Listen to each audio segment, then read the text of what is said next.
So I've done some more thinking since last night's video, talking about the significance of a trap bar deadlift, that number, what it means in the grand scheme of things, and how to assess what's going on. I think ultimately making the right assessment and then prescribing yourself the right movements, the right exercises is the way to go.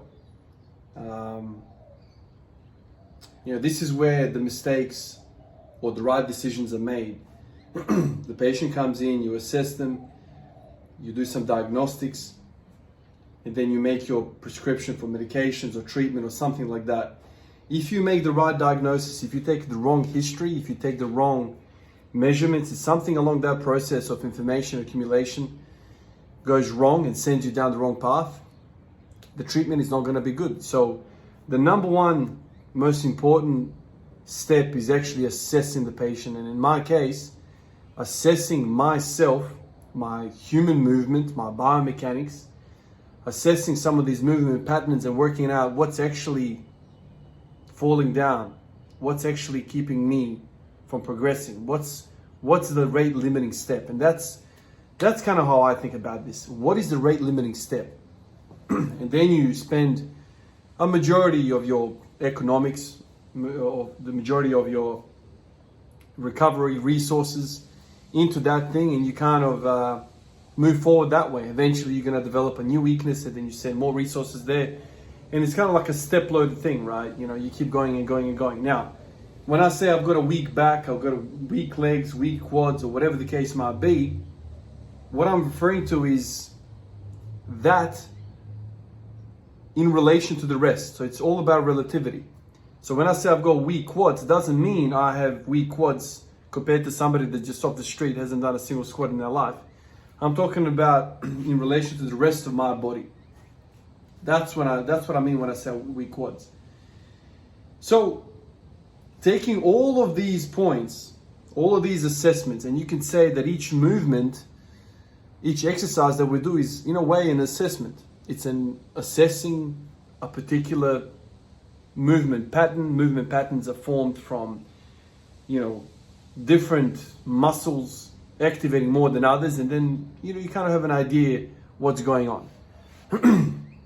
In my mind, I'm thinking to myself like this: if Ivan Abadjev was sitting right here next to me, and I said to him the following: my back squat is 212.5, my front squat is 180, my back squat, my deadlift is 265, my trap bar deadlift is 260. I can RDL 200 kilos for 5x5. My deficit deadlift of a 3-inch or whatever, it was a 5-inch, whatever I was doing, is 240. My just below knee rack pull is 260.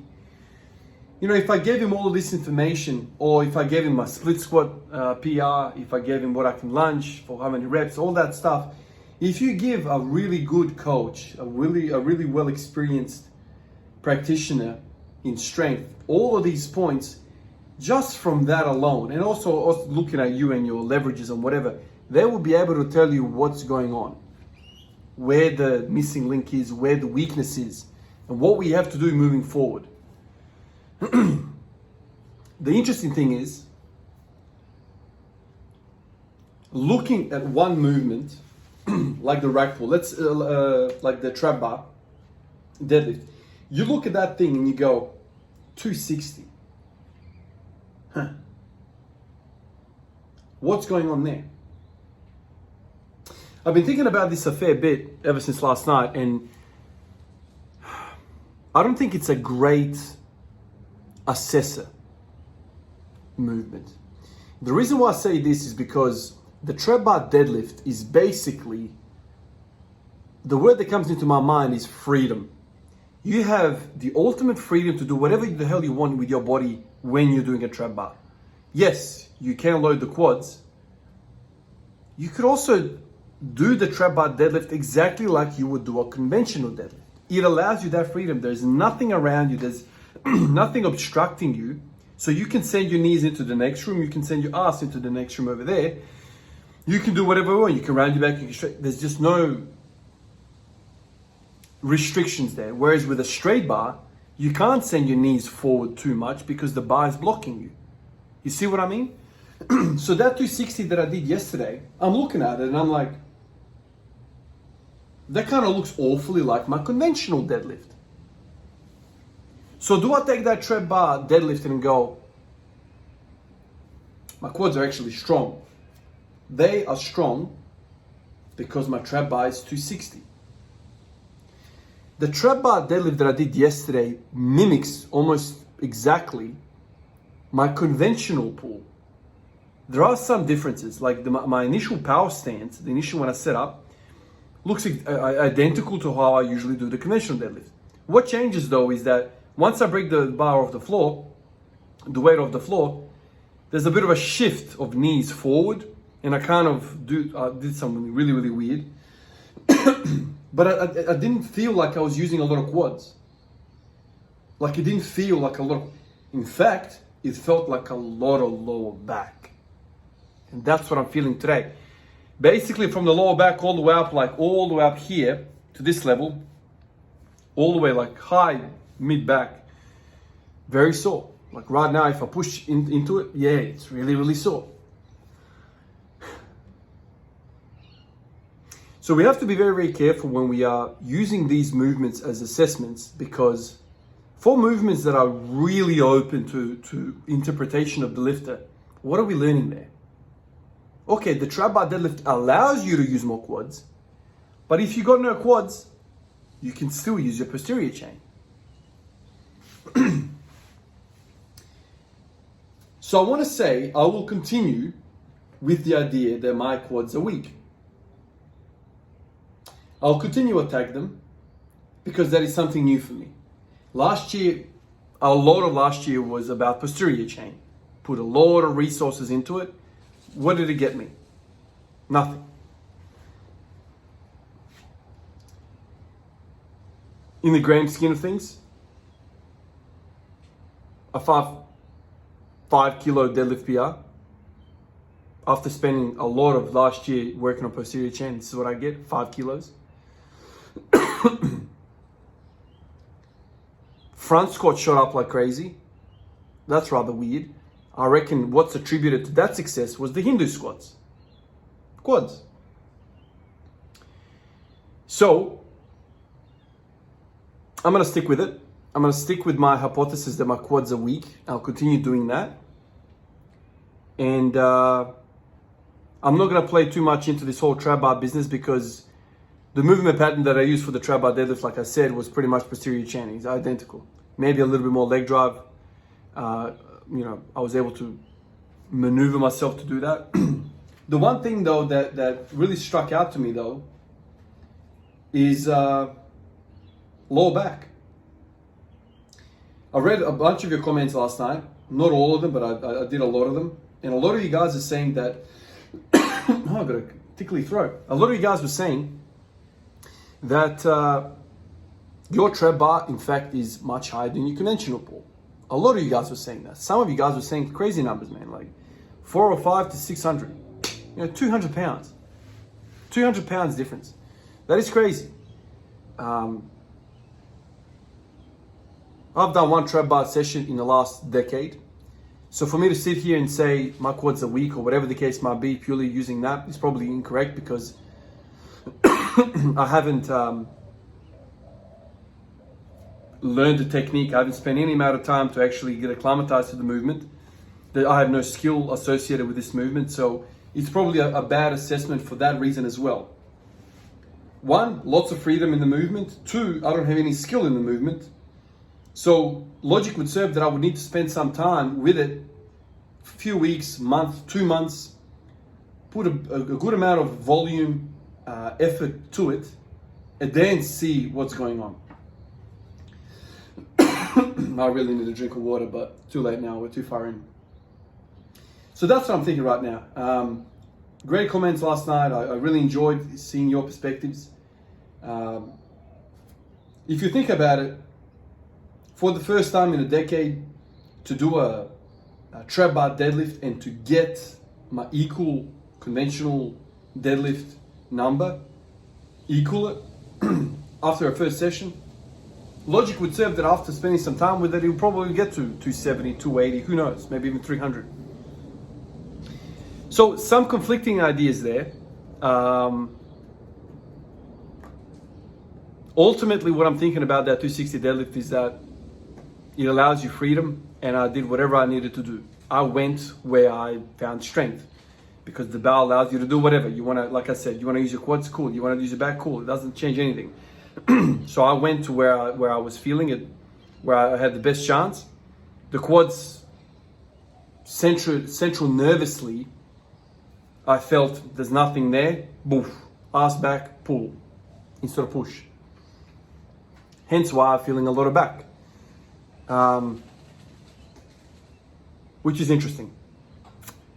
So today I decided to come in and continue the thought process of my legs are weak, my quads are weak, and today I decided to do some pin squats. God. So yesterday I did heaps of lunges. Today I decided to do some pin squats. I worked up to 280 with the bar basically right at the bottom of my sternum. Worked up to 280, felt quite good. I think the lunges are helping, at least minimally, just to put the quads on the map for me. You know, I have a bit of DOMS through my quads after yesterday. So I was kind of in line, you know, my mind was connected to it, felt good. So I'll continue to go down this path. You know, if I think about, like I said in previous videos, all of the successful periods of last year, that all had some sort of, even the year before, they all had some sort of heavy quad work. You know, we're talking pin squats, Hindu squats, you know, there was some lunges success there. So it would be a shame for me to just pull the pin on a false movement like the trap bar deadlift and go, oh no, I'm really strong with the trap bar. That means it's the posterior chain. No, I refuse to do that. I'm going to continue gunning down the same straight. Quads, calisthenics for the upper body, and I'll just continue doing that because, like I've explained, I don't think the trap bar deadlift is the best assessor purely because it's full freedom. You can do whatever you want. Now, if I was to do something like a behind the back deadlift, that would change things for me because that thing locks you in. You can't really use your posterior chain. In fact, one of you guys said that yesterday in the video as well. And I was messing around with that and I basically quickly worked out that it's impossible for me to do that movement because I simply have too short of an arm to reach. And so when I start deadlifting, I get to behind the knee and the only way I can get out of that position is to fully round over and to give myself some extra length in the arm so I can go behind my glutes. So I'm not made for that. I think you need some sort of longer arms to be able to do that. I'm certainly not one with that. But yeah, anyway, those are some more thoughts. I sit on these thoughts for an extra day, and I think all of this kind of makes more sense to me now. I've watched a lot of, you know, I spent a lot of time watching that video of the 260. It was a posterior chain dominant movement, in my opinion. So it doesn't really show anything other than it's another way to do a conventional pull. Anyway, guys, that's all I got for you. I'll catch you in the next one. Peace out.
Hadi hocam size de soğuk ben takılar bir şey. Hadi size de soğuk takılar. Hadi size de ne muşlar, okey?